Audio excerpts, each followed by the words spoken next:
Dear Dr. Love, good evening to you as well as to your radio listeners and social media followers. Mixed emotions po ang feelings ko while writing this letter. Masaya akong makahingi ng advice sa inyo, pero slightly sad ako sa situation na isishare ko po sa inyo. Tawagin niyo po ako sa pangalang Irene. Ako po ay 33 anyos na, tubong Mangantaram, Pangasinan.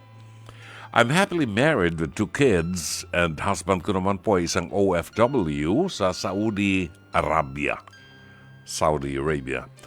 May trabaho po ako sa isang malaking media company dito sa Manila. Masasabi kong masaya at maayos ang naging takbo ng buhay ko except for one thing. I never got to meet my father. Bagamat hindi ko naman hinahanap ang presence niya, pero may mga sandaling napapaisip ako about my father. Minsan nang bata pa ako, around 6 years old, naitanong ko sa nanay ko kung nasaan ang tatay ko. Sinabi niya na sa Amerika raw ito at ipinakita niya sa akin ang picture ng isang lalaking may hawak na beer nang minsang makita ko sa TV commercial ang lalaking ito. Masaya kong itinuro ito sa nanay ko at napatawa na lamang siya dahil hindi naman talaga ito ang tatay ko. Isang action star pala ito. When I was in my teens, nakipag-connect sa amin ang mga kapatid ng tatay ko. Gusto daw ako makita at makasama even just for a while ng mga tito at tita ko. Nakipagkita naman ako at nakilala sila, but I never got to meet my father. Sabi nila, may pamilya na rin ang aking father sa Amerika. Gayunpaman, patuloy pa rin ang communication ko sa titos and titas ko, lalo na nung panahon ng pandemic. Pinapadalan pa nga nila ako ng pagkain noon katulad ng nausong ube cheese pandesal. Nagutom tuloy ako. Parang gusto kong kumain ng sardinas at saka ng hot pandesal ngayong gabi. Masaya po ako. We've been keeping in touch with each other. Pero kahit pa paano, may wish pa rin po ako na sana makip in touch naman sa akin ng tatay ko. Sabi lang kasi nila, he's okay and happy with his family in the States. Dr. Love, what if dumating ang araw na magkita pa rin kami? Sa totoo lang, I don't know how I would react if ever that moment comes. Or, naiisip din kaya niya ako paminsan-minsan. Masaya at maayos naman ang buhay ko, pero may mga tanong lang sigurong gusto kong masagot ng panahon at pagkakataon. O may mga patlang na gusto kong mapunan at mga haka-hakang nais matuldukan. Life is short and we only live once, wika nga nila. Kaya nga somehow, gusto ko rin magkita kami bago pasiguro mauli ang lahat. Salamat po ng marami, Dr. Love, sa pagpapaunlak sa kwento ng isang kabanata ng buhay ko. God bless po at mabuhay ang inyong radio show. All the best, Irene ng Mangantaram, Pangasinan.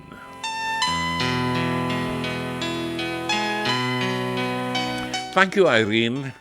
Sa tema ng sulat ni Irene, hindi po siya namumroblema. It is not a problem.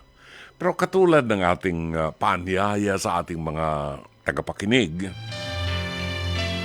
kung meron kayong kwento ng buhay na maaaring makapulutan ng aral ng ibang mga nakikinig sa atin, maaari nyo ipadala sa atin yan.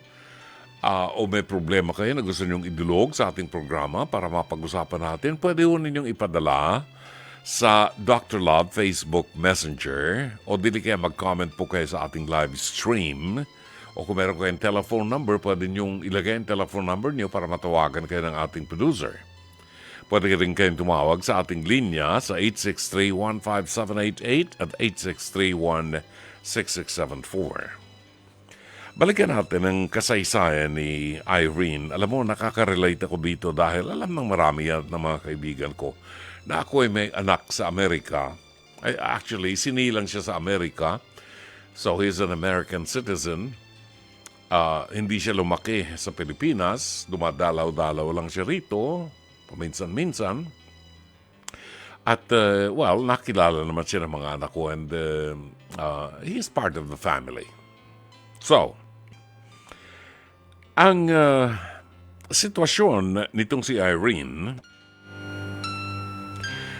ay ang kanyang ama, obviously ang kanyang ama, baka hindi kasalang na ang tatay niya sa kanyang nanay, ay di umano ay nasa Amerika at meron ng pamilya. So siguro, masaya dun sa kanyang pamilya, pero ang tanong ni Irene sa akin, may pagkakataon kaya na naaalala ko ng tatay ko? Sumasagi kaya sa kanyang kaisipan? I can tell you that. Dahil nga, naikwento ko sa iyo, mayroon akong anak sa Amerika, nabihira kami magkita. You know, minsan sa Instagram, nagkakausap kami, ganyan, nagte-text, you know, pag birthday niya and everything. Yes, as a father, naiisip namin, naaalala namin yung aming anak. Kasi inalagaan ka rin siguro niya, kagaya ng pag-aalaga ko dun sa aking anak. At oo, naaalala, naiisip. At kasama rin sa mga panalangin namin. Kung sakaling ikaw man ay naisip ng iyong ama, nais kong paniwalaan na pinangarap din niya na sana ay makita ka. Pero may iba-ibang pananaw ang mga lalaki. May mga lalaking maaaring hindi na mapanindigan, nakuha na ng kahihiyan na hindi niya nasuportahan o na napanindigan ang kanyang anak. At, you know, siguro he prefers to be in a situation like this na hindi na niya nakikita yung kanyang anak. Pero dumarating sa pagkakataon na naiisip din niya dahil anak niya yan. No? Sabi ni Irene, hindi niya alam kung anong reaksyon niya kung makikita niya ang kanyang ama kung magkakaroon ng pagkakataon. No? I remember the day when I left my son. He was 4 years old. 4 na taon lamang siya nung iwanan ko siya sa Amerika. At na magkita kami rito sa Pilipinas, I think he was 12 years old already nang una siya nagpunta sa Pilipinas at nakilala ko. When he saw me, tumakbo siya, palapit sa akin at niyakap ako. And, you know, alam ko na siya ang anak ko. And I asked him, what do you remember? Yan, yung anong naalala niya na magkasama kami? You know, naikwento niya sa akin nung minsan na kasama ko siyang nagdidilig ng halaman sa front yard ng bahay namin. At bumitaw yung hose, gumanon yung hose sa lakas ng pressure ng tubig. At tawa siya ng tawa. And, you know, I remember that day na nangyari yun. So may mga memories na naiisip din. Hindi ko alam kung paano mo haharapin, maaaring nahihiya. But sa tingin ko sa iyo, wala kang galit sa iyong ama. It's just that it is normal for a woman, for a man, or a woman, for a person like you, na hindi nakilalang ama, na maghanap. Ito ang isang bagay na hindi natin maipaliwanag, pero ito ang totoong nangyayari, na ang mga anak na hindi nakilala ang kanilang ama, deep inside their hearts, ay merong intensyon na hanapin at makilala o makita man lamang o mayakap man lamang ang kanilang ama o ang kanilang ina.